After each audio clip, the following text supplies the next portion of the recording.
I am a man of constant sorrow. And hear me down is my way. Hello, welcome to a brand new episode of Dylan Knows, episode 541, See Through Pants. And we'll talk about what that means. That was a little bit of the Soggy Bottom Boys there. Man, my face is really, get some of that down there a little bit. That's better. Soggy Bottom Boys a little bit from Oh Brother, Where Art Thou? Which I just watched with my daughter for the first time, and she enjoyed it thoroughly, which is fantastic. So good on that. So how the hell are y'all today? We're doing pretty good here. It is February 24th. It is Twin Peaks Day. Officially 12 hours ago at 11:30 a.m. is when Dale Cooper entered Twin Peaks for the first time, way back in 1990, I believe. So we are celebrating Twin Peaks Day today, hence the Twin Peaks shirt that I'm wearing.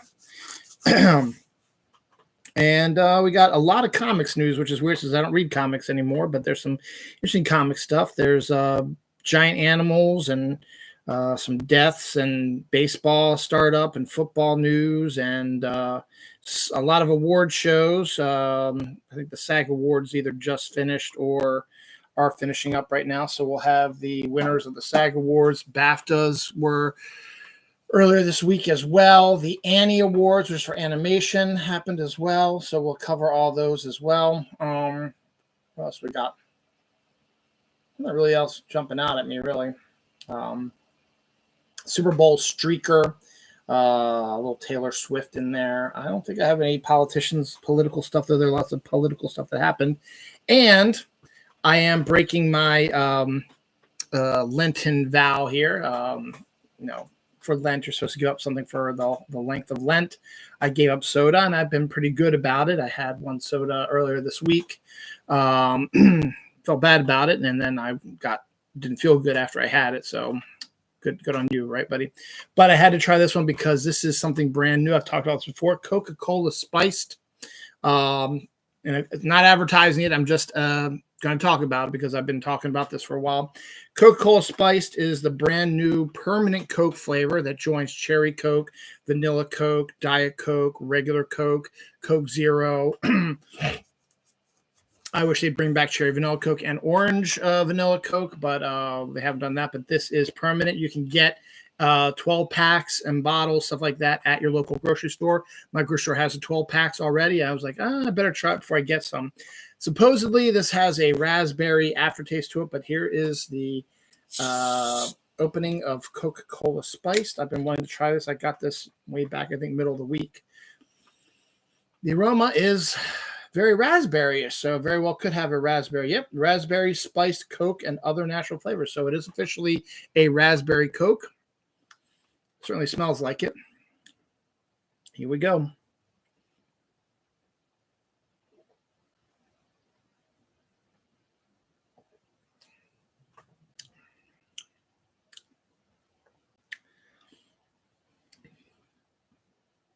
Yeah, not a fan. I'm sorry, Coke Spiced.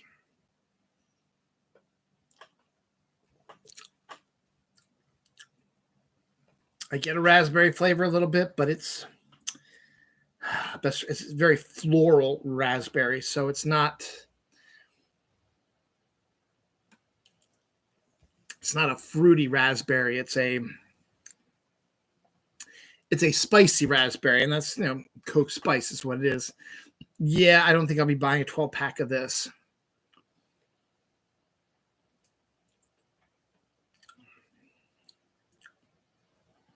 Yeah, there's something about that aftertaste I'm not a big fan of. It does have raspberry flavor to it, yes. It is, as I said, it's kind of a floral flavor to it. And there's a little bit of a raspberry edge to it, but it's not great.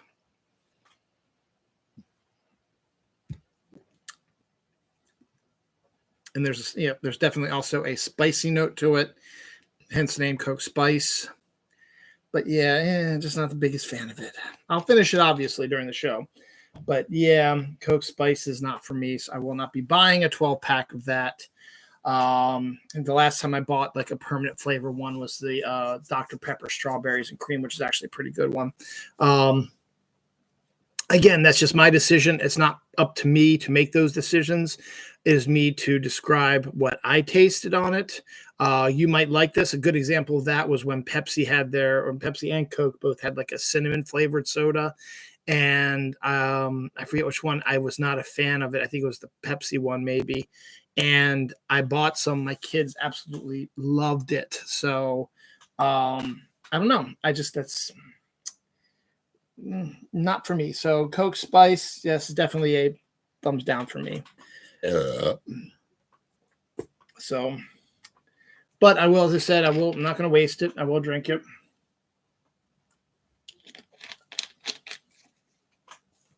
Yeah, very floral to me. Floral note, not really fruity, not really juicy. And it is a spicy sort of, not as spicy as in hot or anything like that. Just it's got a little kick to it. So I'm not a fan. So sorry about that, Coke. But again, as I said, make your own decisions. Don't let me decide that for you. So today is Twin Peaks Day, as I said. The reason for that is if you watch the pilot of Twin Peaks, and technically it would be 2:30 p.m. would be when it officially began. But when the pilot has they find Laura Palmer's body, and the sheriff and everybody gets called in and checked out, and they talk to the school kids, tell them what's going on, and then about 20 minutes into the pilot is when we're introduced to Dale Cooper, who is the FBI agent who is coming in to investigate it since the murder apparently happened across state lines.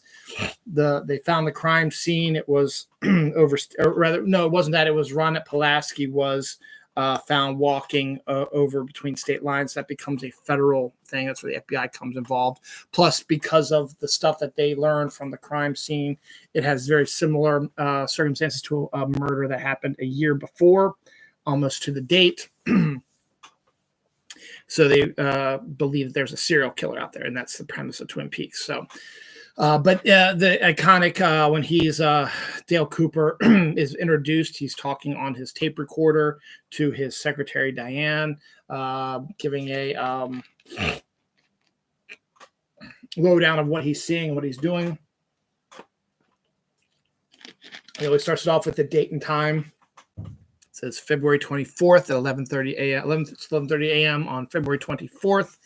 I'm entering the town of Twin Peaks, and boom, that's where it comes from. Now, that's, again, they're in Washington State, so 3-hour difference, 11, 12, 1 would make it 2:30 our time is when Cooper entered Twin Peaks. So regardless, if you go with the 11:30 time clock, when I started this episode, it was 12 hours earlier that Cooper had. By this time in the timeline, Cooper has gone to the bar there and found the fight and all that stuff. So interesting stuff. So there's Twin Peaks Day is today. That's why I wore this wonderful shirt by Frank Francavilla, who is a great artist. And I love this shirt. It's really cool.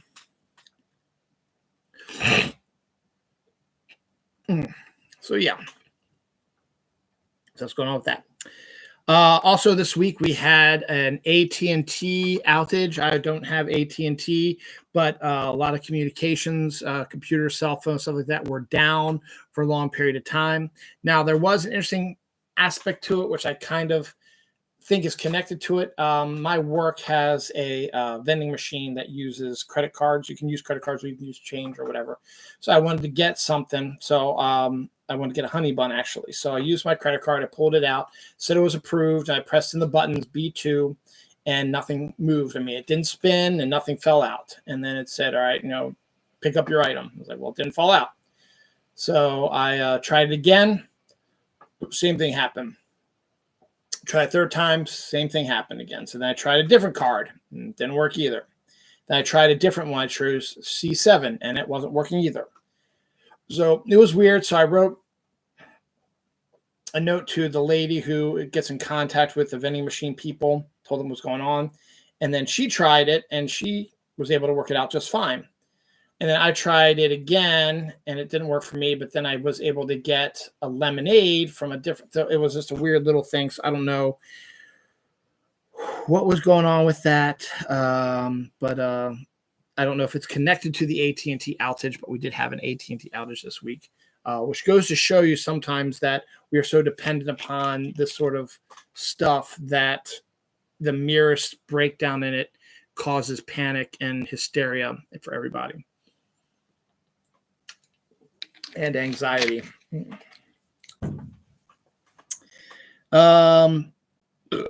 Baseball has officially started.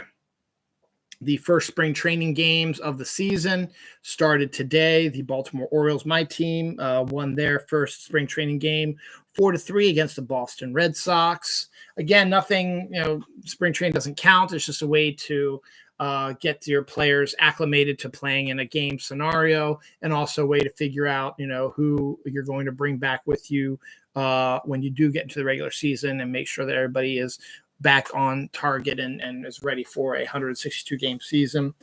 Adley Rutschman, the number one prospect in baseball at one time, and our star catcher hit a home run in this first game, and he also threw a guy trying to steal second out to the current number one prospect in baseball, Jackson Holliday, who is our shortstop. So it's kind of neat to see a former number one go to another number one.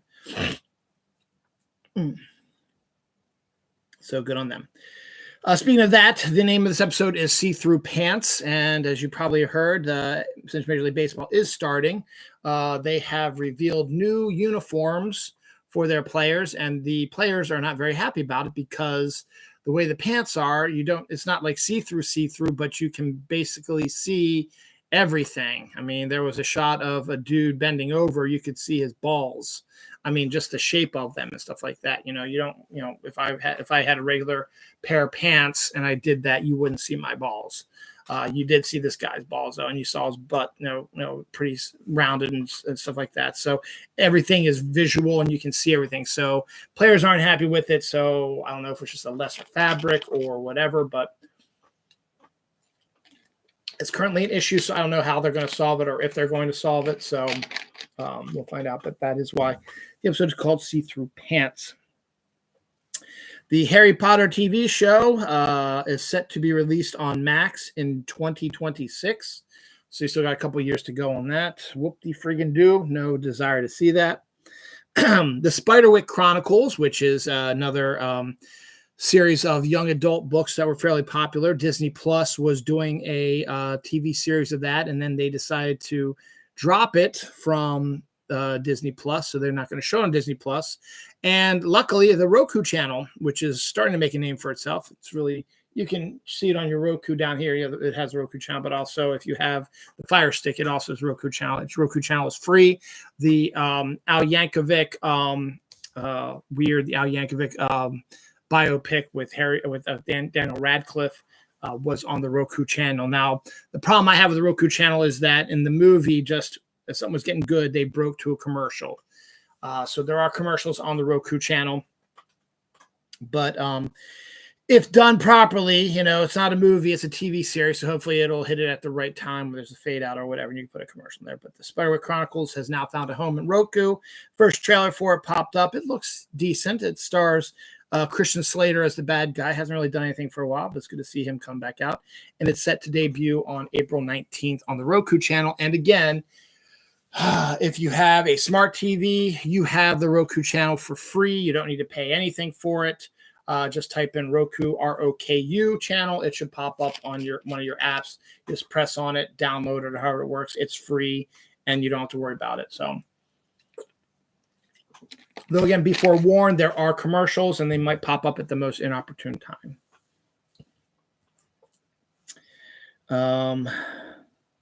The world's largest anaconda has been discovered.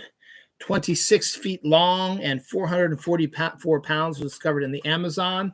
And video of it has surfaced. It was on the surface in the bottom of the Amazon River, just strolling along. Some dude in scuba gear was taking pictures of it. It was just sort of chilling, not doing anything. No problem like that.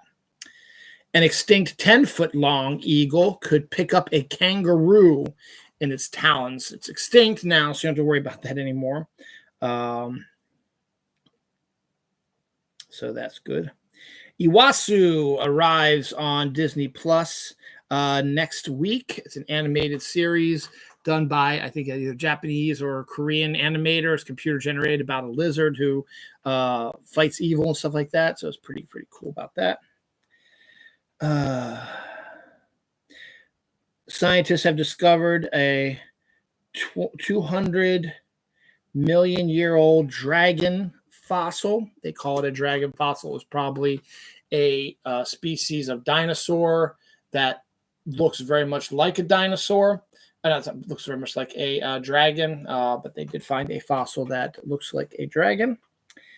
NASA didn't do it. A business did it, but they launched a probe called the Odysseus up to the moon, and it landed on the moon, the first American object to land on the moon since, I believe, like 1972.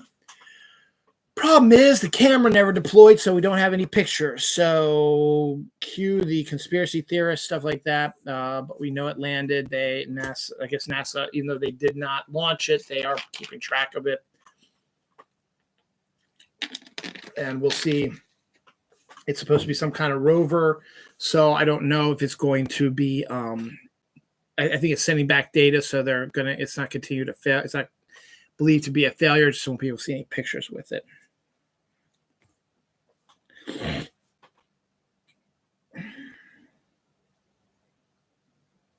Oh, that's okay. I know, yeah. Blood. Okay, that's what it is. Okay. Sorry, I gotta rewrite this. I know what it is. All right.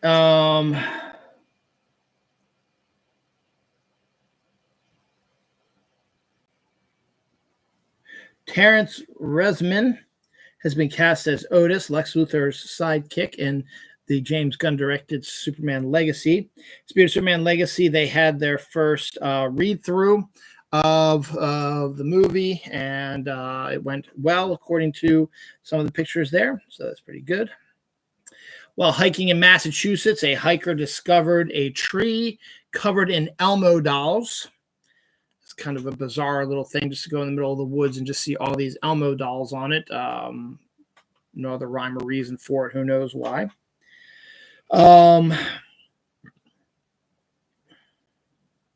DC Comics are moving their delivery dates from Tuesday to Wednesdays again. I think that starts in May or June. So it had been coming out on Tuesdays, and then all the other comics books come out on Wednesdays. That was due to COVID and other stuff as well.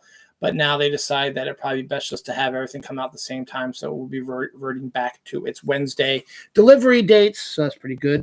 Speaking of comics, DC Comics, their summer event is Absolute Power, written by Mark Waid. It's about Amanda Waller trying to destroy all superheroes. Mark Waid has written 25 Absolute Power comics. So you got to consider 25 if they're like $5 a pop. The whole thing is going to cost you $525. So that's one of the reasons why I don't read comics anymore, because you got to buy all that stuff and you got to pay a lot of money for them. Same with Marvel. Marvel's summer event is called Blood Hunt. It's a vampire aspect thing. It will have 60 issues to it, including many 4-issue miniseries in order to follow the whole storyline. So think about that, about $4 or $5 a pop for that. That's close to $300 just for those comics. So $300, $125, close to $425, $500 for just 2 comic series or events, not counting independence and other stuff as well. It's kind of ridiculous, but those are the big event stuff. We will learn more about Blood Hunt in Free Comic Book Day when it comes out in May. I don't think we're doing anything for Absolute Power for that. Also comics related, the 25th anniversary of Star Wars: The Phantom Menace is this year. It'll be in end of May. We'll talk about that when we get there, but Marvel, who owns the rights to Star Wars comics, will be releasing a one-shot filled with stories that take place during the Phantom Menace movie that were not seen in the movie, and they are considered canon. So there you go. Justice League.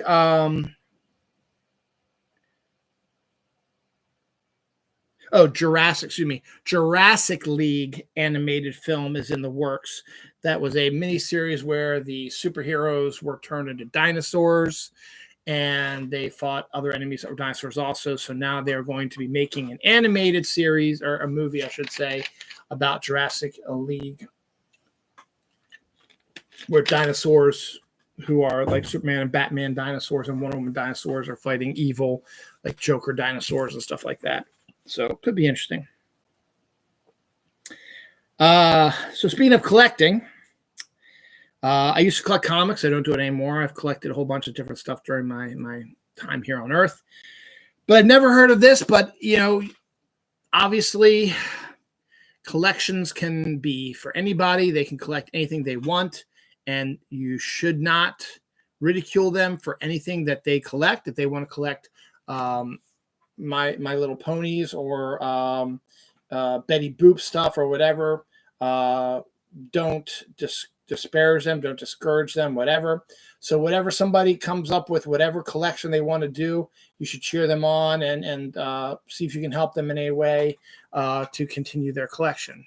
I bring that up because this is a collection I've never heard of before, but it proves that anything is collectible. And it's kind of neat also. There's a man that has over 50,000 crayons. He's a crayon collector. He has multiple crayons of the popular colors, but he has also gone to thrift shops and dime stores and stuff like that, has discovered some diamonds in the rough, including one of the pride and joys of his collection, the Torch Red crayon, which was a crayon that debuted in 2001 and was only around for about 3 months, and then was rebranded as the color Scarlet, which is still in the crayons today. But this was his Moby Dick, his elusive white whale that he'd been looking for forever. And he just happened to one day just go to a thrift store, found a bin full of crayons, bought it because he buys crayons. He didn't even look through them. He said, okay, there's crayons. I can take a look, maybe I'll find some good stuff. That's what collectors do. He did. He brought them home. He put them out on his floor, started looking at them, cataloging what he had. And there it was his Moby Dick, his white whale, his Torch Red crayon, which is the only one he has that is not a duplicate. His other ones he has multiple versions of, but that's okay also. There's multiple versions of comics and so on and so forth. So I think it's kind of cool, and I do not believe that, if you find that ridiculous or stupid or weird to be collecting crayons, get over yourself. I think it's really kind of neat, and that's what collections are. Collections are your own personal likes and dislikes, whatever you like to do, and no one has a say to say it's stupid or dumb or you're an idiot for doing that, or why are you doing that? There's no reason to do that. There are people who collect patches. There are people who collect different types of rocks. There's people who collect stamps, collect comic books, collect candles, collect trash cans, collect paint cans. There's all kinds of stuff that is collectible. There's pens, pencils, probably there's people who probably everything you can think of. There's people who collect elephant stuff and zebra stuff and stuff like that. So it's just, you should be cheering them on and helping them out if they need help. If they need to find something, if you have something, you can help them out, find them, give them some stuff, because that's how you build your collection. I mean, Steve Jeppy, who started Diamond Comics, which for the longest time was the only distributor of comic books in the country, and I worked for him for a few years there. He started his comic book company by going to people's houses and looking through their comics. He was a mailman. He would talk to people like mailmen do in the old days, in the 70s and 60s, stuff like that. He would, go around, deliver mail, and, the mailman was someone that they knew their mailman. They talked to him sometimes, and he would mention, hey, do you have any comic books? If you do, are you trying to get rid of them? If you are, let me look at them, and I'll give you a good deal for them. And a lot of people said, sure, go ahead, take a look at them. We're just going to throw them out.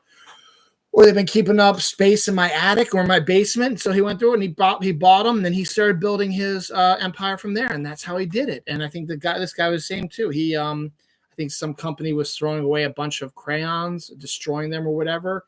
And for whatever reason, he thought that wasn't cool, or he wanted to take them over just to see, just to have them or whatever. And it became a collection. So I think it's really cool. And congratulations. I like that.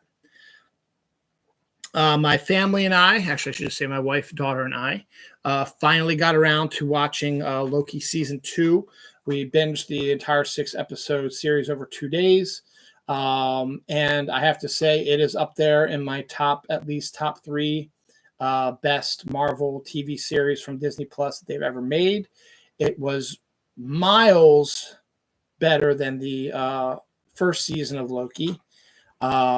This was the type of show I was expecting when they had Loki going to the Time Variance Authority, a jumping through time, alternate dimensions, dealing with, major issues. And that's what we got. And it was great. It felt like the whole 6 episodes take place over a span of about a day or two, because it's based on the absolute destruction of the TVA about to happen, and just how they had to save the day. And it just showed the growth of Loki's character and his love for his characters. And we even get a better view of his co-stars in the show. They got a lot more looks than Loki did. It's a pretty even spread out of looks for all the characters. Got even introduced Ke Huy Quan, who was a hot commodity last year. He filmed that last year or 2 years ago, whatever. And he stole the show. It was one of the best things about that show also. And it's an utter shame that Jonathan Majors got indicted or whatever, charged with the battery of his girlfriend, and that Marvel has cut all ties with him. It was the right thing to do. You do that for people who are abusive assholes.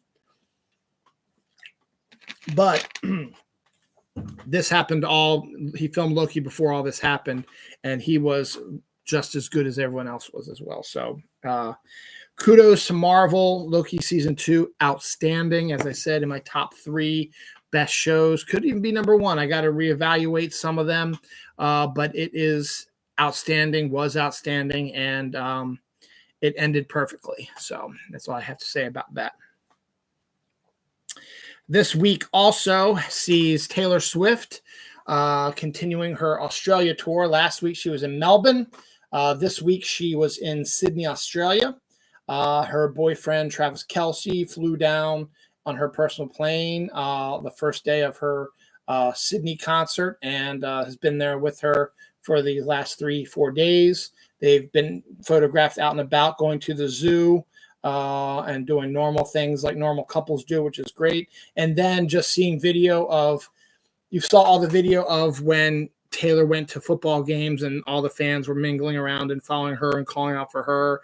And there were people making sure he was getting the right spot like that. It was reversed here, where Travis was walking through and all the fans were yelling at him, and he was walking through and doing what Taylor was doing when she was going to football games. So I thought that was kind of a funny, even keel. And then they also showed a lot of people in the audience wearing number 87 Kansas City Chiefs Travis Kelce jerseys, which I think is really cool. And then also women were throwing friendship bracelets to him. He was accepting them kindly. As I said, he's a fucking douchebag on the football field, but off the field, he seems like he's a decent fella. So we'll see what happens. But I find that kind of interesting and really cool, because I'm a big fan, have been a big fan of that couple, and hope everything works out for them. And the fact that I didn't think I had a little hesitant. I thought he wasn't going to be there for the Australia stuff. I knew he was going to be over there for the European leg of it, because he's already set up hotels and stuff like that. But apparently he surprised everybody and is seeing her in Australia, which means that he is, he's free to do stuff. I thought he was kind of a douchebag for blowing her off at the Grammy Awards, but at the end to prepare for the Super Bowl, which was a week later. but I guess I can understand that. And she was able to understand stuff like that. But the fact is he showed up for her, and he will show up for her again later in the year. Before, I believe what happens is after the Australia leg, she's taking some time off, and then she's going to another location.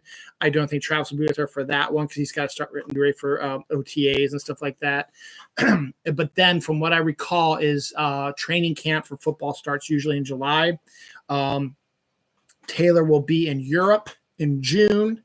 And I believe I've read somewhere that Travis has already set up accommodations for them in a couple of European cities. So he'll be taking, I believe, an extended European vacation while she's over there doing her legs of the tour in Europe just before training camp starts, because it'll probably be the last time he's going to be able to see her for a while. Once training camp ramps up in July, his time gets very, very shortened, and then his season starts.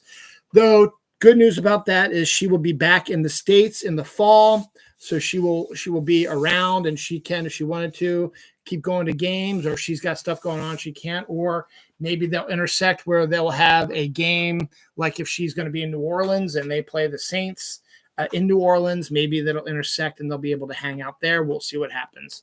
But I know for a fact that he has set up accommodations for them, not just her, for them in Europe during, I believe it's the May to June legs of her tour. I said she'll be back in the United States in the fall, and she'll be done her tour right after Thanksgiving or right before Thanksgiving. So she'll be done her 2-year-long tour in November of this year. So she's got a long ways to go, and he's got a little bit of a break, but he's going to have to start doing OTAs and other stuff here in a minute. But he'll be able to still have breathers and breaks here and there. So good on them.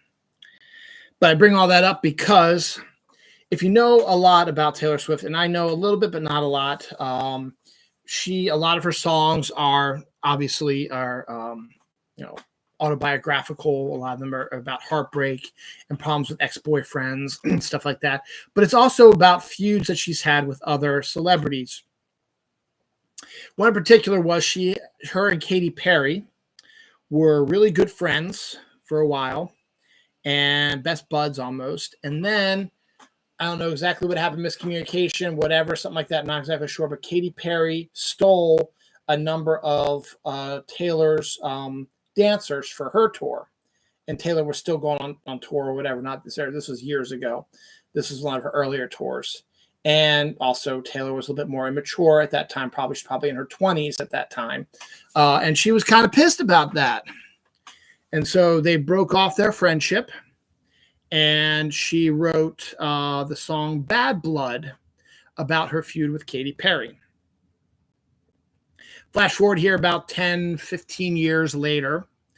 We get a picture of Katy Perry and Taylor Swift. Face to face, big smiles, hugs, selfie on Instagram with Katy Perry with hearts. It was Katy Perry took the picture. It with hearts and like saying "good to be loved again" or something like that. Her and Taylor somehow were able to bury the hatchet, and Katy Perry was at one of the nights of the Australian Eras Tour, or the Sydney Australian Tour, Eras Tour, I should say, and the ironic and funny part was there's video of her singing along to, you guessed it, Bad Blood. I just find that kind of funny. It's neat. Death. So I've been on a comic book kick. Here's a comic book kicker for you. Real kick in the head. Rebecca Frodin, one of the first female writer artists in the 1960s, back when females were not really considered to be, at that time, like able workers in a field like comic books, able workers anywhere. They didn't really start getting to like the early 80s when they started having the women's going back to work and getting into work and business. So that the 60s and 70s still had that 1950s sort of feel where the wife would stay at home and raise the kids and the father would go out and make the money. But Rebecca Frodin, she changed all that up. She was a comic book artist, writer in the 1960s for DC Comics, co-created a still popular character today, Metamorpho, and died at the ripe old age of 97. She lived her best life, and many comic book greats are bowing down and praising her and eulogizing her, and they loved her. And Rebecca Froden passed away this week at the age of 97. Pamela Salemia, who was a one-time, Salem, that's what it was, Pamela Salem, a one-time Mrs. Moneypenny in one of the James Bond's movies. She passed away this week. And a sad story, Flacco, the eagle owl, who was put in the Central Park Zoo. And then about, I guess, a year or so ago, a vandal broke into the Central Park Zoo, broke open his cage, and Flacco escaped into Central Park.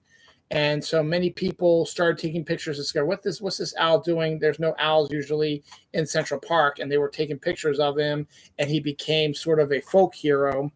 Flacco died this week, flying into a building, unfortunately.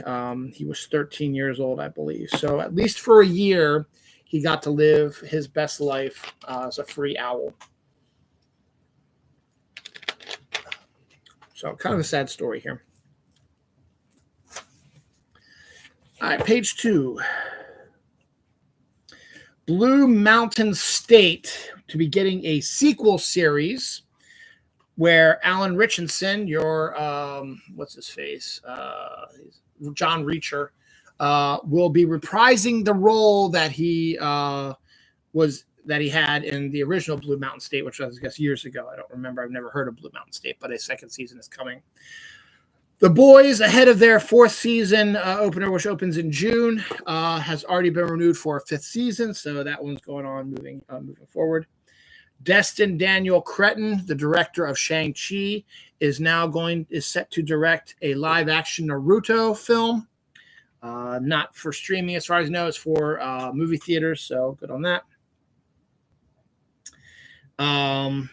Paramount has given the green light to a Ferris Bueller's Day Off spinoff called Sam and Victor's Day Off from the It movie producer. Sam and Victor, and this is the weirdest spinoff movie of all. If you recall 1987, if you recall Central Park in Fall, I tore my dress, what a mess. That was in the movie, but that's not what I'm talking about here. If you recall, when Ferris and Alan Ruck and I forget the actress's name who played Harley Quinn in The Birds of Prey, but besides, it doesn't matter, dropped off Alan Ruck's dad's car to a parking garage. There were 2 guys who took it out for a joyride while Ferris and his friends explored Chicago. That's Sam and Victor. That is what the spinoff movie is going to be about. Is their not there because this is 30 years later. What they're doing, still working there and stuff like that. It seems like a really bad idea for a spinoff. Really no interest to me whatsoever. I wasn't a big fan of Ferris Bueller anyway, because I thought his character was kind of an ass. But that just seems like a weird spinoff. Rather see like what Jennifer Grey's character is doing now. Not being, it would be awesome if Jennifer Grey's character was like this famous, like, I don't know, fashion designer or musician or something like that. Ferris Bueller's a nobody. That would be fucking awesome. I'd love to see that. Real life pirates. Yes, they're still existing. They still live out there. Real life pirates rerouted WWE's transport ship of the Elimination Chamber to Australia. It was on its way up, I guess, to America to be used in one of their big events coming up here in the future. But the pirates somehow rerouted it to Australia. Kind of a weird little story, but it's still kind of cool about that. The NFL salary cap has risen to a record $255.4 million, which is how many each football team is allowed to spend on their team. So the salary cap went up about 30% over last year's. So that's 30% more money that each team, not just specific teams, every team now has that they can use to get free agents or sign extensions with their star players, stuff like that. They have to stay below that or at that salary cap, or else major fines and other stuff could happen, and that doesn't happen. So that's one of the reasons why NFL is so exciting and why so many teams, you could have the worst team in football. Like this year, like you could say the Washington Commanders. I think they were like 4-13, something like that. They were already about $70 million under the cap. This extra 30% has pushed it up to about $85 to $90 million under the cap, which means now, if they wanted to, they could sign 2, maybe 3 big-time free agents that could help turn the 4-13 team to a 13-4 team. It's been known to happen. It's not hearsay. It's not wishful thinking. It's actually happened. It took a couple years, but the 0-16 Cleveland Browns made it to the playoffs about 2 years later.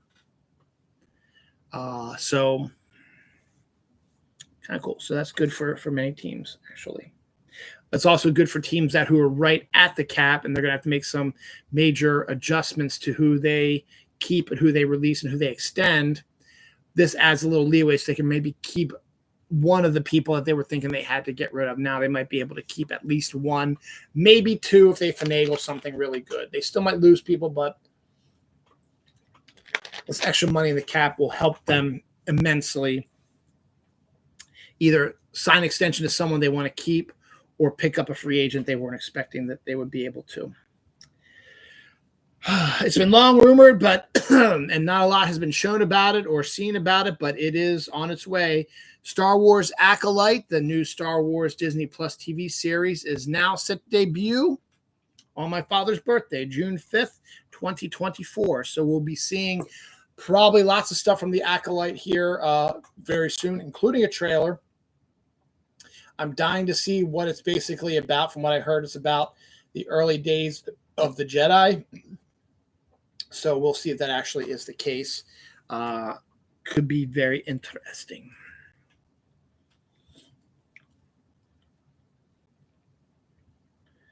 What the hell is this? Oh, Art Balthazar to produce a Flash Gordon Adventures trade paperback. Art Balthazar is the creator of the Disney Super Pets and the Teeny Titans or something. I forget what that's called, but Tiny Titans, that's what it was, which were great, all ages versions of DC Comics characters. And he's done some other stuff as well, but he's now doing a Flash Gordon Adventures trade paperback in his family-friendly way, and I think that's really cool.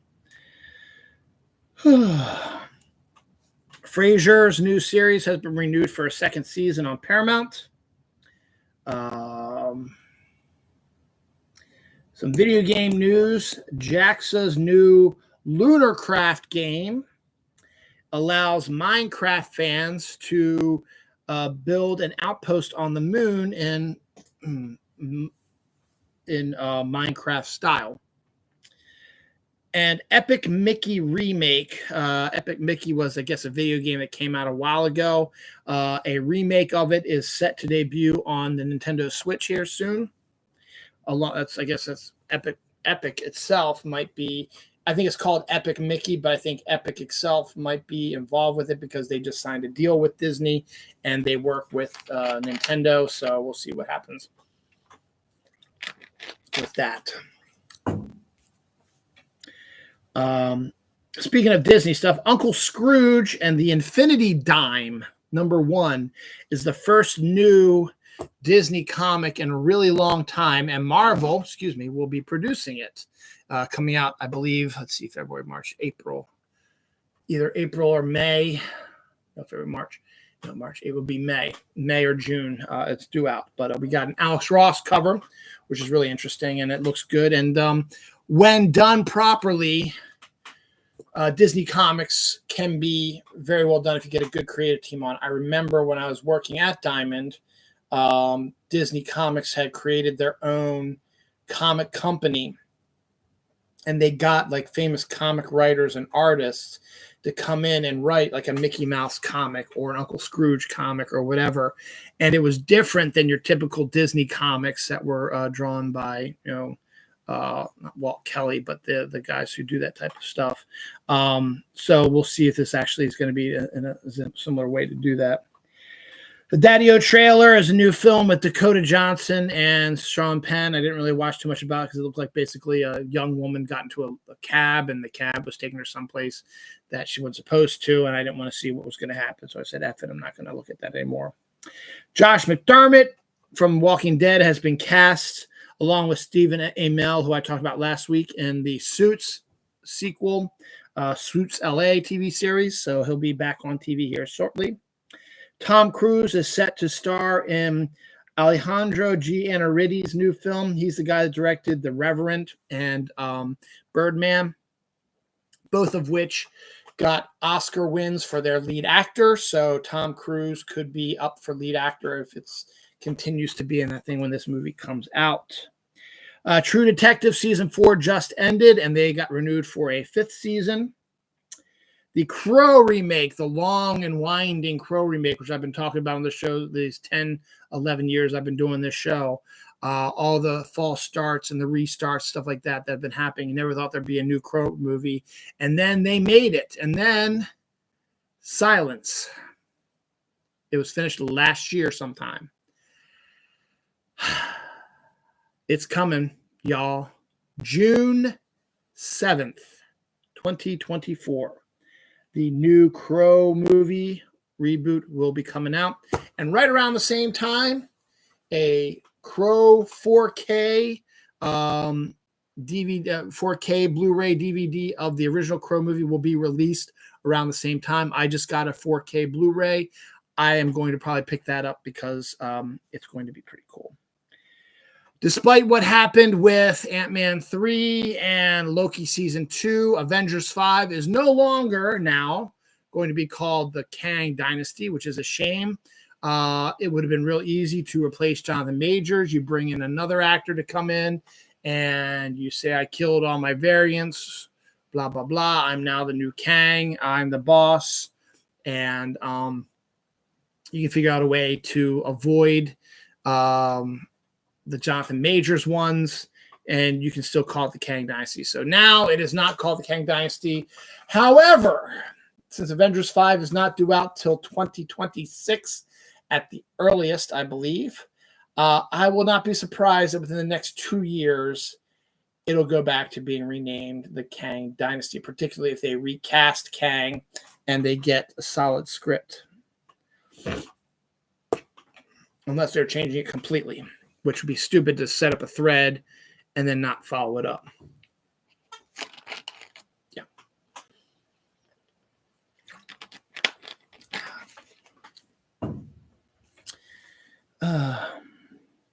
Will Shawn to play Mozart in a new TV adaptation. So we're going to be getting a new TV adaptation of Mozart's life.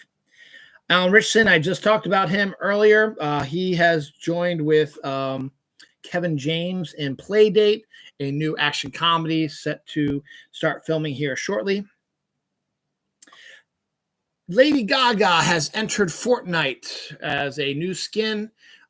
She is now in Fortnite. You can buy her skin. I might have to look at that and buy it, and might look at that and look at it and buy it. So that is now available. Also, the chapter 5, season 1 will be coming to an end very soon. We're going to be getting an in-game live event, which will just be an individual sort of thing. And the first view of what it could be has a giant hand holding Pandora's box sprouting on the island. And the glaciers, the ice mountains, stuff like that are still receding, meaning it's getting warmer. So we got some interesting stuff coming up here soon. I need to get back into it. I haven't been playing for a while. And when I do play, I get re-involved with it. And I play for like 2-3 hours. and I want to keep going, but I end up stopping. And then I don't play for like a few days, and then I get anxious. I wanted to play today, but then I couldn't because of other things going on. Zendaya's new film Challengers, which was set to debut last year, but because of the strike and all kinds of things, is now set to debut on April 26th. We got a sexy new trailer came out with a little looked like quick side nudity of Zendaya, and it is a very sexually charged movie. Challengers, basically Zendaya is a tennis phenom who ends up hooking up with two guys at the same time, has a threesome, and ends up falling in love with one of the guys. The other guy also falls in love with her. And then I think she ends up marrying the one guy or whatever, or they start dating or something like that. And then Zendaya's character does something to her knee where she can't play tennis anymore. But one of those guys that she hooked up with is a huge tennis phenom, so she lives vicariously through him. I think it's the other guy, not the one she's dating. And they, because she's close to him and being a phenom and teaching him and coaching him up, stuff like that, they start to have feelings for each other. But there's lots of sexy time, sexiness. And as I said, their sequence looks like that. We got a quick shot of nude Zendaya. It wasn't a red band trailer, but it was a real quick one, so we'll be seeing that coming April 26th. Also, April 26th, Boy Kills World, Stellan Skarsgård's new film. He's also going to be in the new version of The Crow, coming out, as I just said, June 7th. This one is a John Wick-esque sort of action, martial arts sort of killing movie sort of thing going on there. I did that one already. Boom.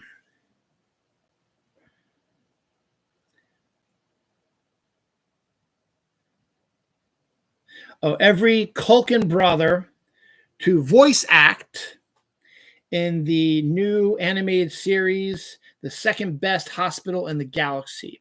They're not going to be regulars. The only regular, I believe, is Kieran Culkin, who is a regular on the cartoon animated show. And his character has a big family, so they're going to be introduced in one of the episodes. So he decided, let me just call all my brothers, Macaulay and his other ones who've all done some acting in one form or another, to voice these characters, and they're all acting together for the first time ever. Some space news. JWST discovers a neutron star that was hidden in a supernova aftermath. So a star goes supernova. There's lots of chemical stuff like that. They see a supernova. It's like, oh, this is pretty cool looking. It's gorgeous.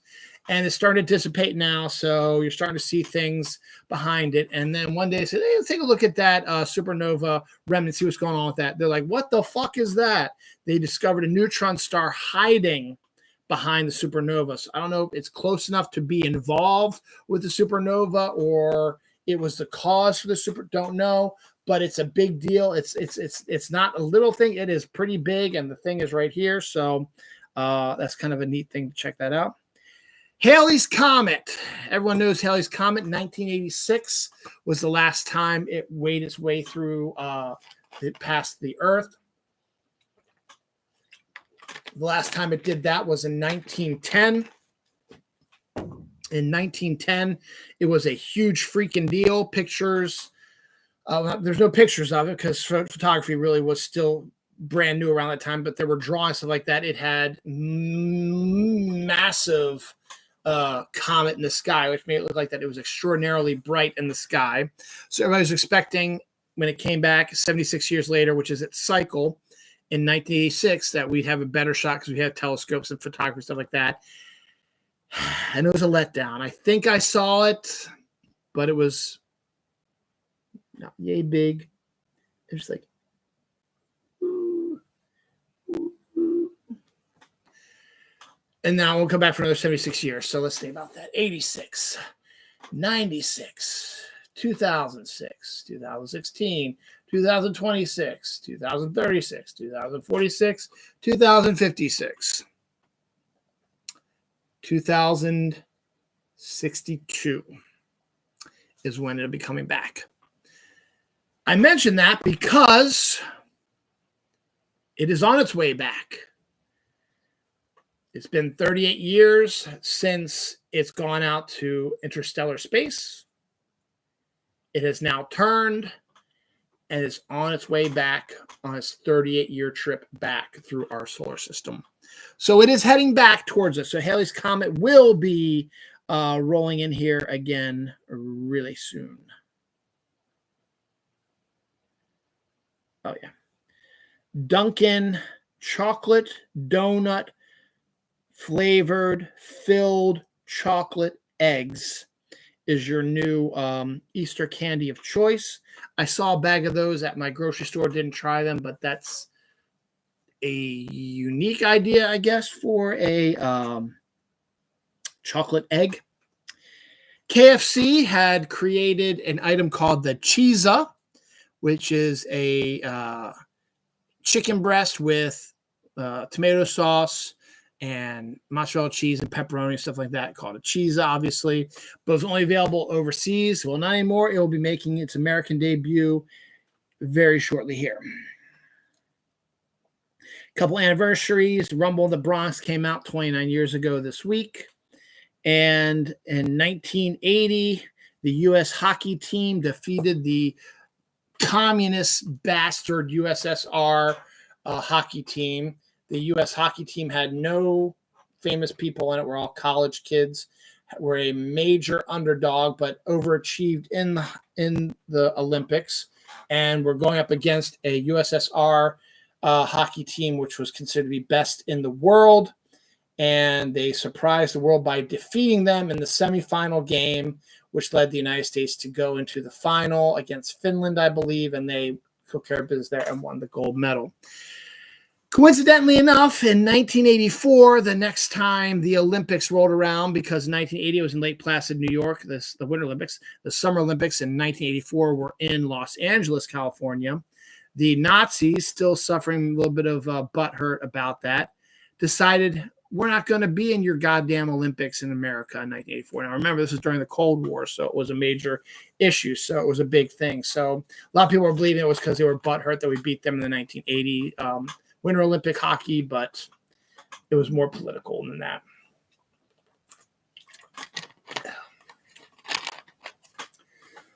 I got to pull this picture up here. All right. Jason Reitman and a cadre of some of the world's most famous directors gathered their money together and helped acquire Westwood's historic Village Theater, which will program first run and repertory programming. It was a very famous, very old movie theater in Los Angeles that was getting ready to be destroyed and removed and replaced with something else. But because most of these people who lived in California or have moved to California to make their movies, they spent time at this place and they loved it. And so they decided they were all going to be all in to help Jason Reitman, who organized this, buy this movie theater. And they did. Listen to this list of a group, the people involved in this group that bought the Westwood Theater. Jason Reitman, of course, directed Ghostbusters Afterlife, a whole bunch of other movies as well. Ivan Reitman's son. He picked up J.J. Abrams, Judd Apatow, this is in alphabetical order, Damien Chazelle, Chris Columbus, Ryan Coogler, Bradley Cooper, Alfonso Cuarón, Jonathan Dayton, Guillermo del Toro, Valerie Faris, Hannah Fidel, Alejandro Gonzalez Inarritu, James Gunn, Cyan Hayter, Ryan Johnson, Gil Keenan, Karen Kusama, Justin Lin, Phil Lord, David Lowery, Christopher McQuarrie, Chris Miller, Christopher Nolan, Alexander Payne, Todd Phillips, Gina Prince Bythewood, Jay Roach, Seth Rogen, Emma Seligman, Brad Silberling, Steven Spielberg, Emma Thomas, Dennis Villanueva, Lulu Wang, and Chloe Zhao are all members of this group that bought this movie theater. Did you hear some of those names? Abrams, Apatow, Chazelle, Columbus, Coogler, Bradley Cooper, Cuarón, Guillermo del Toro, Alejandro Gonzalez Inarritu, Gunn, Ryan Johnson, Gil Keenan, Justin Lin, Phil Lord, McQuarrie, Chris Miller, Nolan, Payne, Phillips, Roach, Rogen, Soberling, Spielberg, Villanueva, and Chloe Zhao. Oh my God. There's like the greatest collection of directors and actors in a long time. And I guess Bradley Cooper as a director, I don't know if Seth Rogen's ever directed anything, but I guess he still wanted to get involved with it. So he joined up and did that. But that's a hell of a group, man. And all of them put money in to help save this movie theater. So congrats to them for getting it done. And hopefully you'll run it very well or find somebody who will. Texas man is slowly becoming Florida man, but not in a bad way. Texas man claims a Black Panther was spotted near his home. Now, Black Panthers are not native to the United States, and that's very similar to the giant cats that are roaming in England as well. Would not surprise me in any way that there might be Black Panthers in the United States as well. As I said, they're going to make musicals of anything. Sure enough, The Notebook is starting its run before it hits Broadway as a musical. So we have The Notebook, the musical, rolling up here. House of a Thousand Corpses musical. No. House of a Thousand Corpses board game. Yes. A board game based on the horror film by the what's his name? Dude who runs 9 Inch Nails, I think, right? No, not 9 Inch Nails. God damn, I forget his name. Dracula. He did the Halloween movies. God, my mind isn't working. I have a little bit of back pain right now. Rob Zombie. Yeah, that's what it was. So, yeah. Jeremy Renner presented at the People's Choice Awards about a year and a half after we're about a year and a few months after his accident that almost ended his life. Speaking of which, I better get to that real quick and run through that real quick right there. Let's see if I can find People's Choice Awards, because this is going to be the first of many awards we're going to talk about today. People's Choice Awards. Now, these are ones that should be televised more often because these are the ones that we like. All right, so here we go. There's probably a lot here, so we're just going to run through everything real quick. Movie of the Year, Barbie. Action Movie of the Year, The Hunger Games, Ballad of Songbirds and Snakes. Comedy Movie of the Year, Barbie. Drama Movie of the Year, Oppenheimer. Male Movie Star of the Year, Ryan Gosling for Barbie. Female Movie Star of the Year, Margot Robbie for Barbie. The Action Movie Star of the Year is Rachel Ziegler of The Hunger Games, The Ballad of Songbirds and Snakes. She beat out Tom Cruise, Viola Davis, Keanu Reeves, Jason Momoa, Gal Gadot, Chris Pratt, and Brie Larson. That's hilarious. The Comedy Movie Star of the Year is Jennifer Lawrence in No Hard Feelings. Drama Movie Star of the Year is Jenna Ortega for Scream 6. Again, these are the People's Choice Awards. It's pretty cool. The Movie Performance of the Year, America Ferrera, Barbie. That's outstanding. TV Show of the Year, Grey's Anatomy. Comedy Show of the Year, Only Murders in the Building. Drama Show of the Speaking of that real quick, Only Murders in the Building. Last season co-starred Meryl Streep. Rumors are abounding that her and Martin Short are now bumping uglies, or dating, I should say. So that's pretty cool. Drama Show of the Year, Last of Us winner. Sci-Fi Fantasy Show of the Year, Loki. Yes, season 2. Yep. The Reality Show of the Year, the Kardashians. Bleh. Competitive Show of the Year, The Voice. Binge-worthy Show of the Year, The Summer I Turned Pretty. Male TV Star of the Year, of course, are Reed Richards, Pedro Pascal for Last of Us.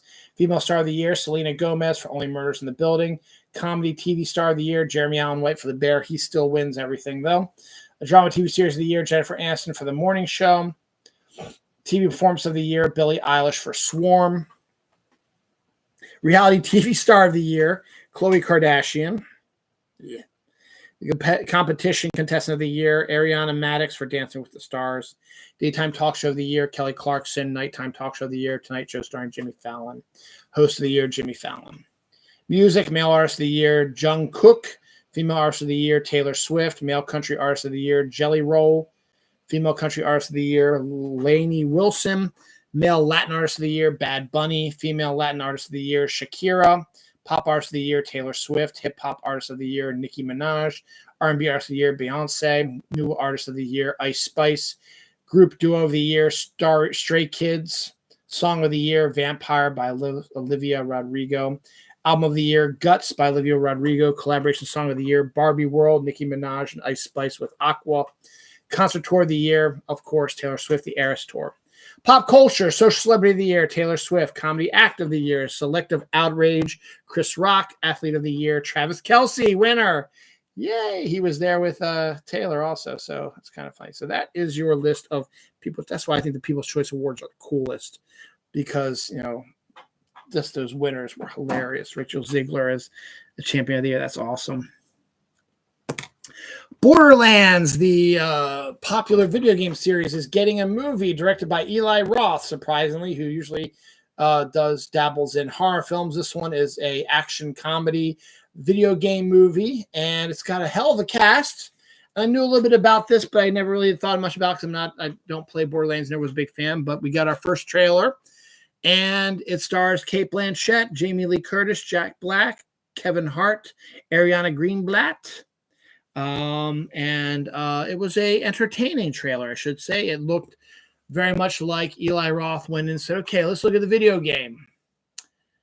And let's steal all that and make it into a movie. They literally look like they made the video game into a movie, but with their bigger stars. So congrats to Eli Roth on that. If it turns out as everybody expects it to, it's a big deal. We'll find out in August when it debuts in movie theaters everywhere.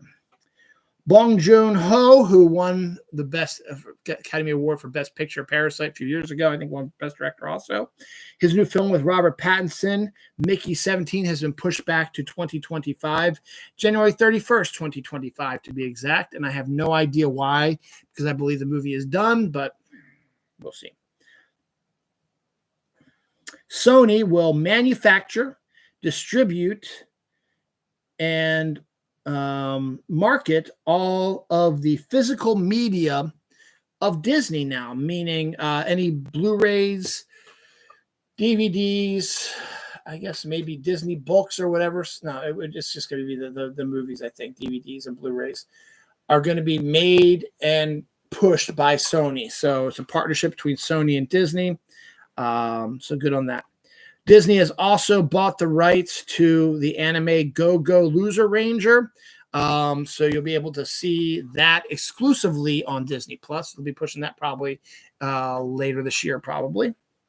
Netflix does a really good job with their documentaries. They make documentaries about anything and make them really interesting. The most recent one they did is about the We Are the World documentary. Then there was one about the disappearing flight, Arnold Schwarzenegger, all these really good documentaries.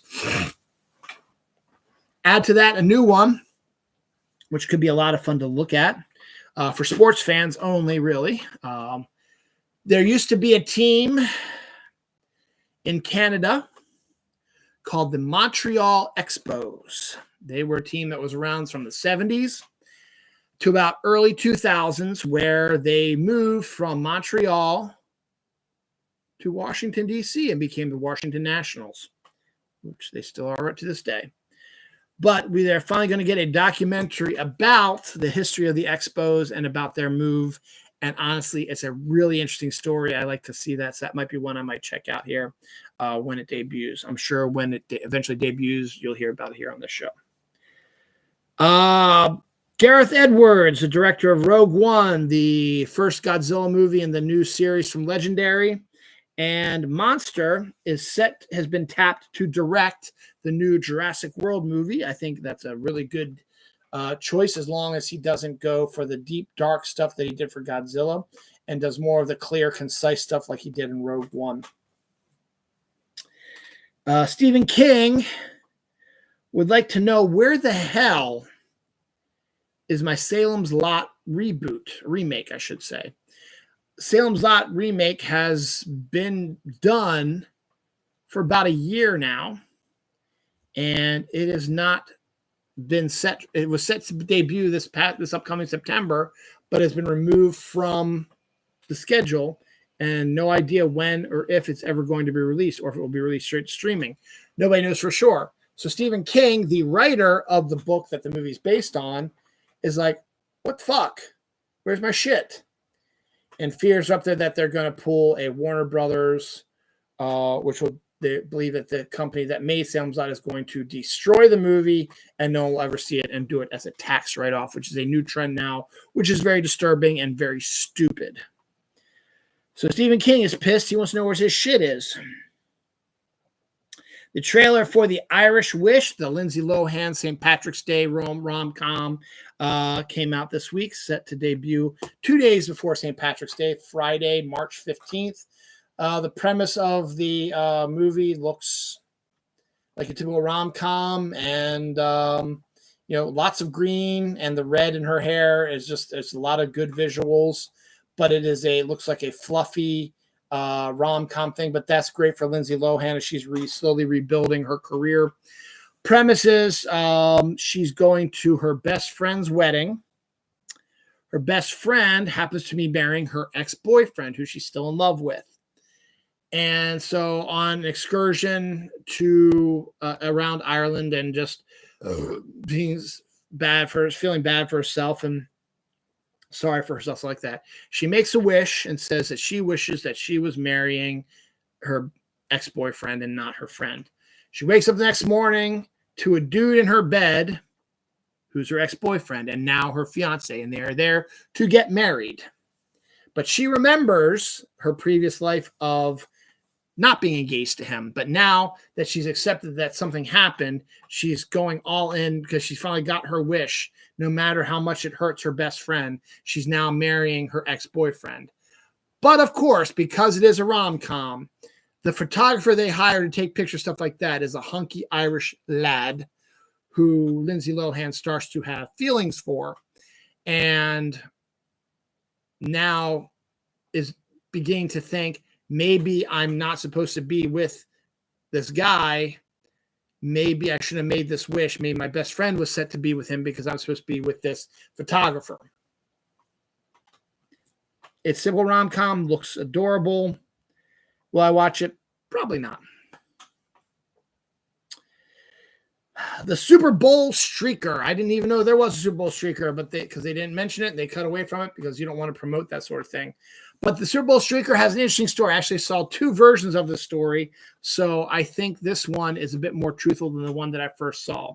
Now, let's give you the one that is the fantasy version, I believe. They say that the Super Bowl streaker placed a bet of $50,000 that there would be the night before that there would be a streaker during the Super Bowl. And then to make sure it came true, he streaked at the Super Bowl. So he won the bet because there's no law that says you can't be that streaker. And you just have to suffer the consequences that he did. He spent a night in jail. But he won $340,000. I don't believe that because then I saw the same story with the same guy, but this one had more pictures and this was more from an official website when that other one was sort of a different type of website, where it says that the Super Bowl streaker actually laid a bet of $20,000 that there would be a streaker on the Super Bowl field, and he won.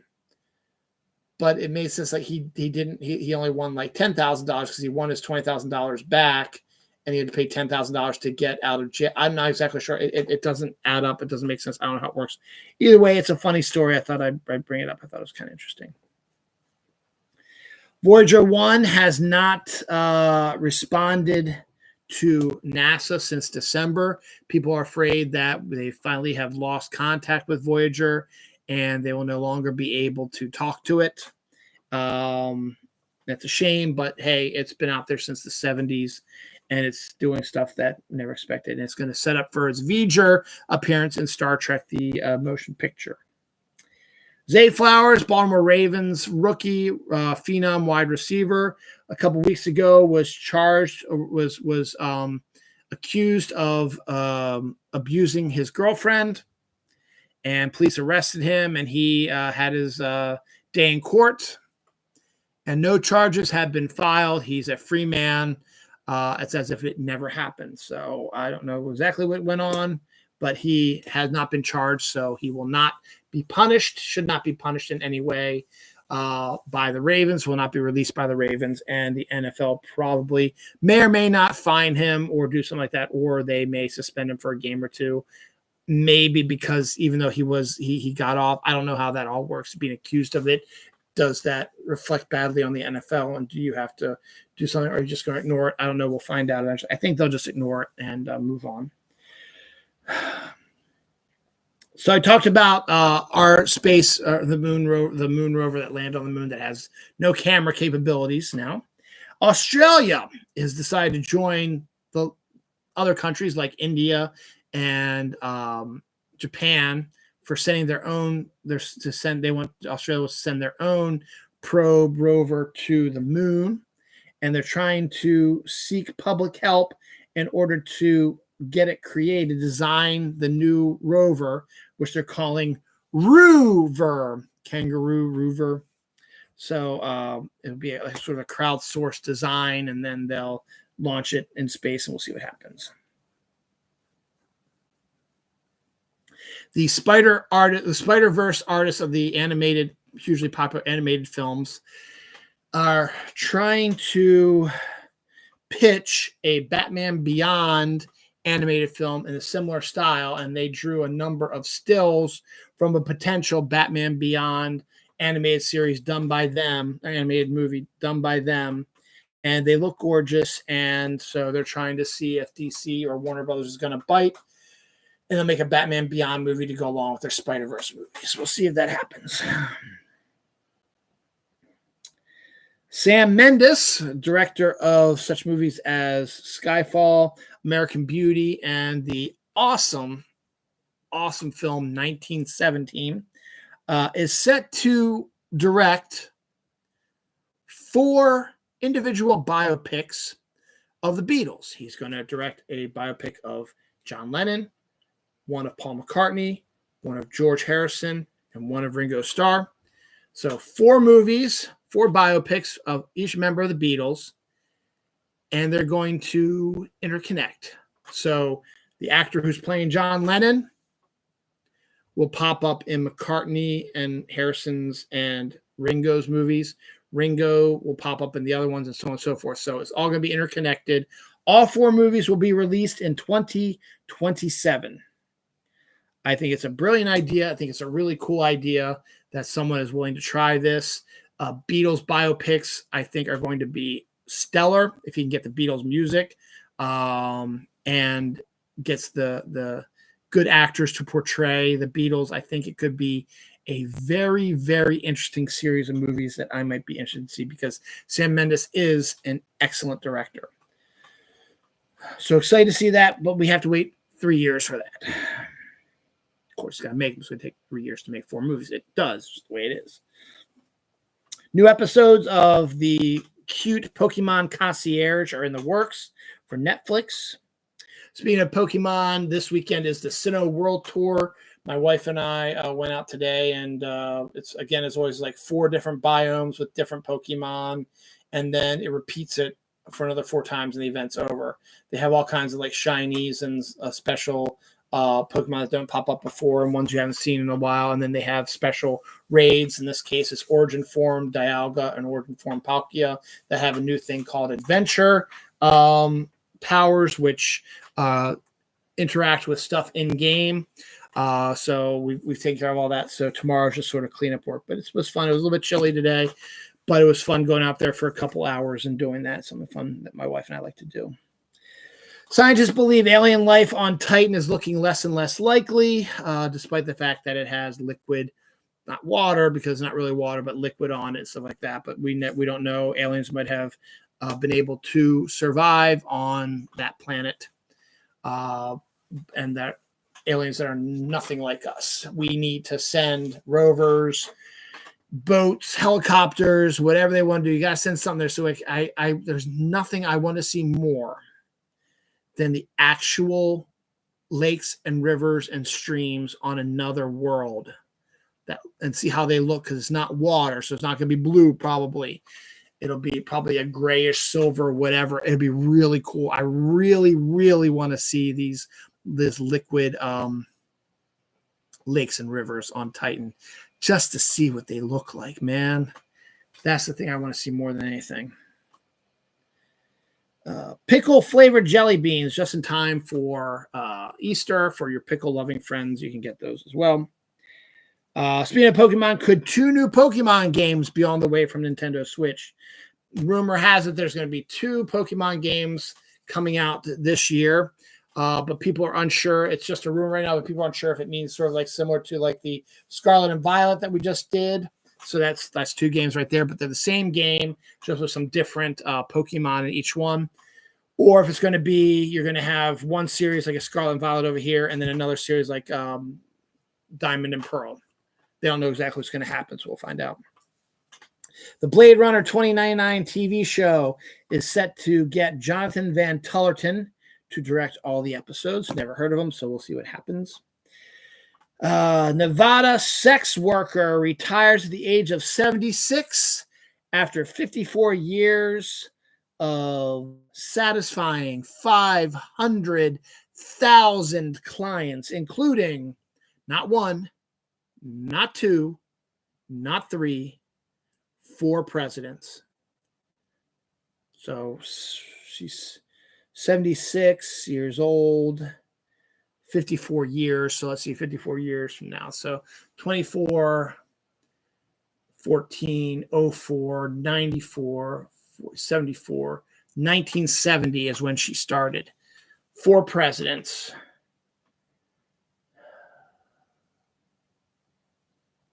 If she started in 1970, who was still alive? Johnson? Probably because Johnson had a big Johnson. Johnson. I can't see Nixon. I can't see Ford. I can't see Carter. Maybe Reagan. Maybe Bush. Probably not Bush. Definitely Clinton. Maybe W. Maybe Donnie Trump. He's president. Was president. I could see Donnie Trump probably because that would be one. Donnie Trump, Clinton, Johnson.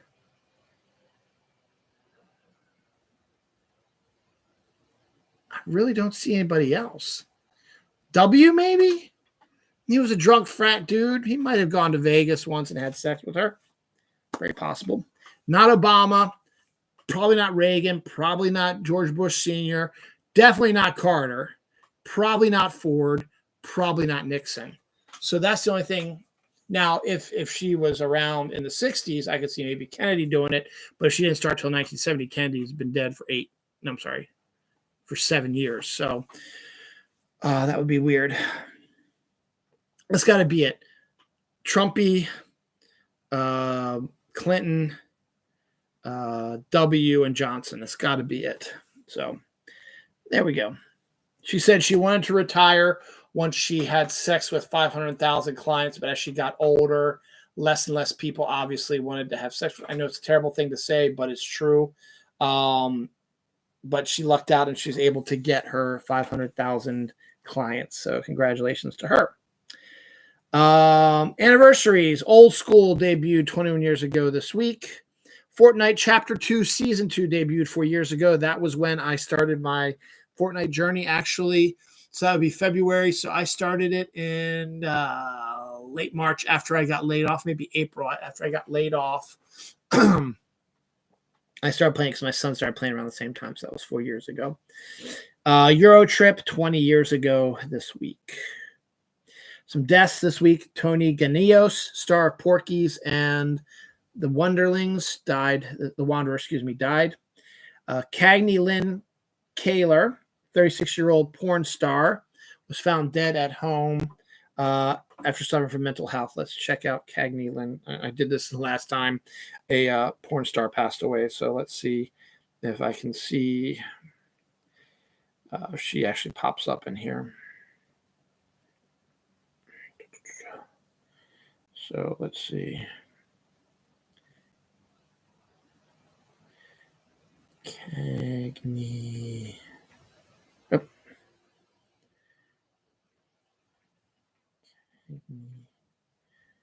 Lynn Carter, there she is.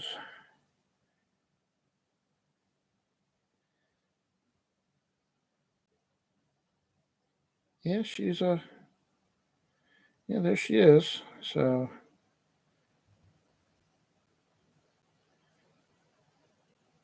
Yeah, interesting. Okay. So there she is. Yes, I'm perusing Pornhub because I'm sick fuck for dead people. But yeah, there she was. So you sick fuck. Rest in peace. SAG Awards were today on Netflix, so we'll see if actually I need to remove this. Clear last hour. Yep, done. Let's clear that out, and then let's go back to this. Okay, so restart. Yep. All right, so People Choice Awards, delete. Let's put in SAG Awards. All right, SAG Awards view the 2024 winners.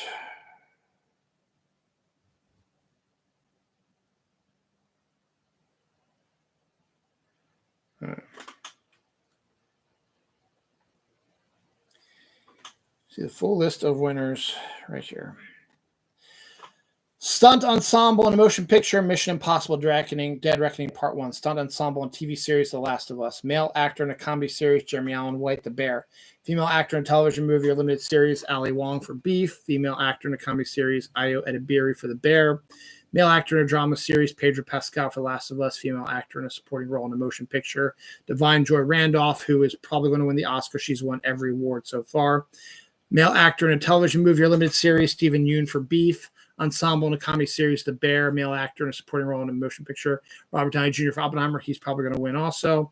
Female actor in a drama series, Elizabeth Debicki for The Crown. Ensemble in drama series, Succession. Male actor in a leading role in a motion picture, Cillian Murphy for Oppenheimer. He's probably a dead cert as well. Female actor in a leading role in a motion picture, Lily Gladstone. Beat out Emma Stone. Nice. Killers of the Flower Moon. That's going to be a tight race.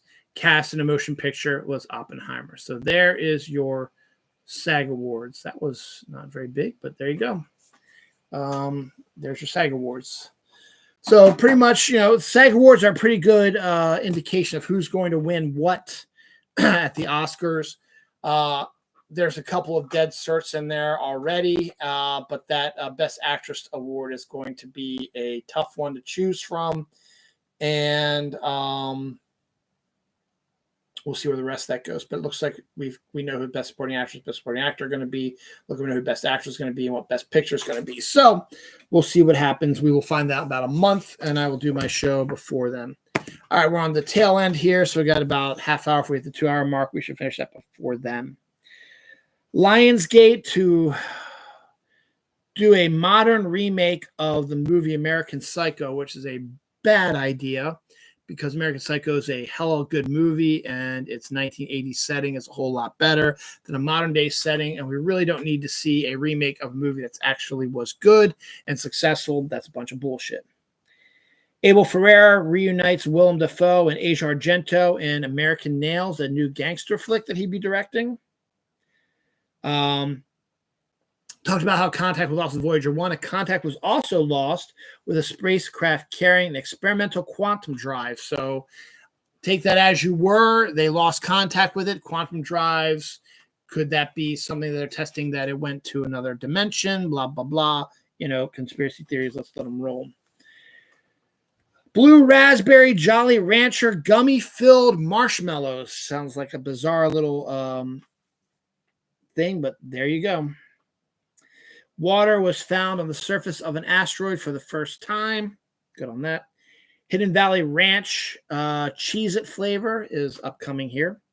Sasquatch Sunset Trailer, I think I talked about that already, is out there. It's big feet, fornicating, vomiting, and just a movie about big feet surviving. So there's very minimal dialogue since they don't talk except in grunts and stuff like that. So we'll see what happens. New Space Ghost comic book is set to debut by Dynamite really soon. Dynamite's really having a hell of a time here lately with some of their really good comics. They've been doing really well with them.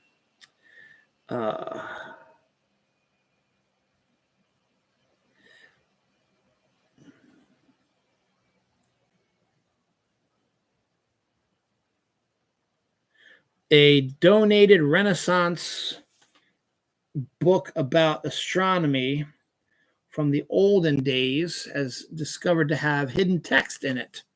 We don't know what the hidden text said, but there's something interesting in there. Behind the scenes footage of Daredevil looks like Punisher is back.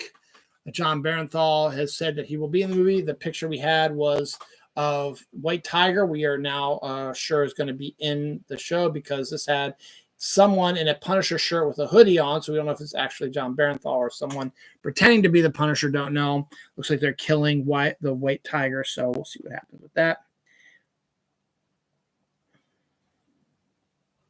Pete Alonso, baseball player, is donating $1,000 to animal rescues for every home run he hits this season. So let's hope he hits close to 30 or 40. That's $30,000, $40,000 for these animal rescues.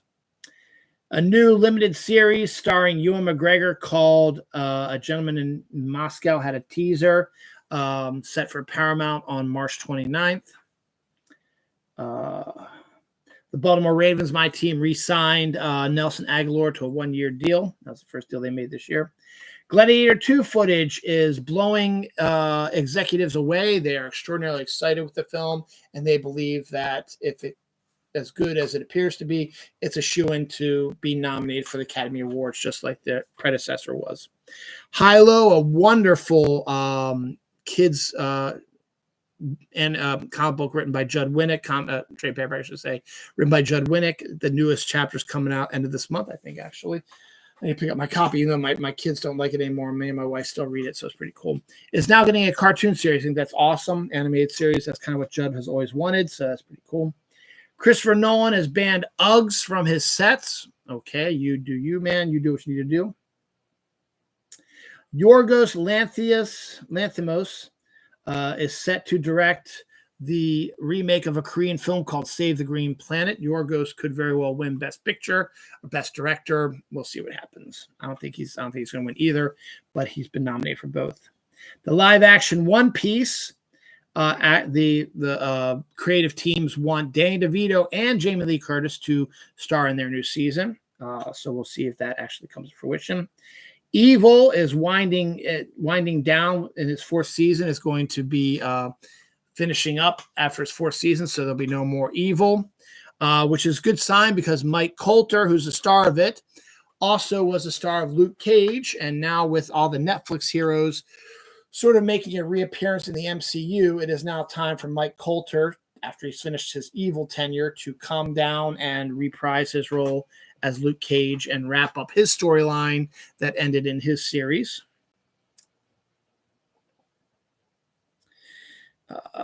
Okay. Those are the last two stories. Okay, so we'll do awards, anniversaries, and then we'll do the last two stories. Let's do anniversaries real quick. Footloose, 40 years old this week. Yippee. Keanu Reeves' Constantine movie is 19 years old this week. Nicolas Cage's Ghost Rider film is 17 years ago this week. Pitch Black is 24 years old this week. Office Space is 25 years old this week. Shutter Island is 14 years old this week. Pluto was discovered in 1930 this week. And Spring Heel Jack, a crypto in England, made its first appearance in 1838. So we're looking at close to 190 some years ago. So pretty cool. Spring Heel Jack. All right, BAFTA Awards and the Annie Awards were this week. We'll do the Annie Awards real quick because they should be quick. That's for animated items, I believe. So let's take a look at those. So we've got SAG Awards, delete, Annie Awards.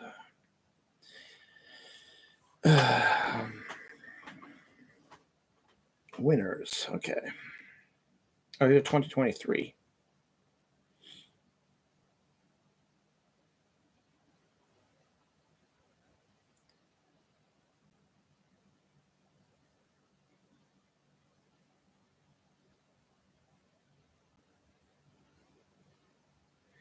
All right. Spider-Man Across the Spider-Verse won Best Animated Feature. Chapter 8, The Fairy Isle, was Best TV Media for Children. Robot Dreams, Best Animated Feature. Independent, excuse me. Chloe Grace Moritz, Best Voice Acting for Nimona. Best TV Hammer Scale, Wars Over. Best Animated Short. Diamond White, Best Voice Acting for Moon Girl Landing. Metro Boomin for Best Music. For Spider-Man Across the Spider-Verse, Daniel Pemberton, Best Music. The Little Poet, Best Student Film. Alex Bard, Evil Dreams, Best Character Animation.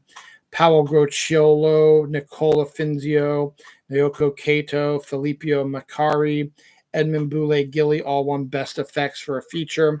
Emil Matev for The Great Fire, Best Production Design. James Woods Wilson, Best Production Design. Toby Wilson, Best Production Design. Lloyd Taylor, Nimona, Best Writing. Robert L. Baird, Nimona, Best Writing. Best Character Animation, Takashi Hondo for Boy and His Heron. Best Direction, Spider-Man Across the Spider-Verse. Best FX TV Media, Evil Dreams and Angry whatever. Tale of Ronin and whatever, and Navagara. I can't really see because they didn't list them. They just listed them and they cut them off. Let's see if I get a better view here. Yeah, here we go. Best Feature, Spider-Man Across the Spider-Verse. Best Feature, Independent, Robot Dreams. Best Special Production, Snoopy Presents One of a Kind, Marcy. Best Short Subject, War is Over. Best Sponsored Video Games by Tenacious D. Best TV Media, Preschool. Oh, I don't need this. Never mind. I'm just going to delete all this out. So you got the winners. It's my phone's being stupid. So those are the Annie Awards. BAFTA should be a little bit easier to read. Sorry about that. My telephone is being stupid.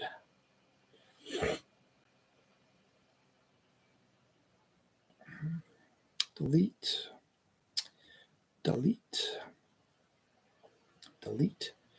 Anyway, I'm deleting these. Something funny I've been doing. I've been kind of slow at work this week, so I've been writing the NFL schedule. I've done about 8 teams so far, so it's been pretty fun dealing with that stuff. All right, BAFTA Awards. All right, here we go. The winners and nominations. All right.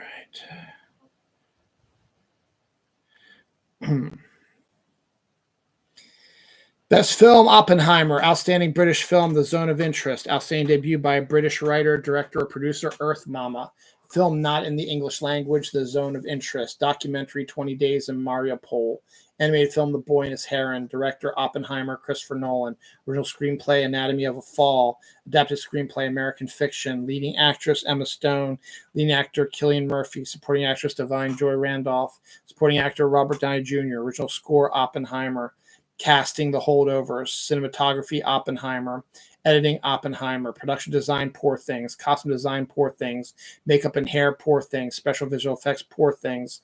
Sound, The Zone of Interest. British short animation, Crab Day. British short film, Jellyfish and Lobster.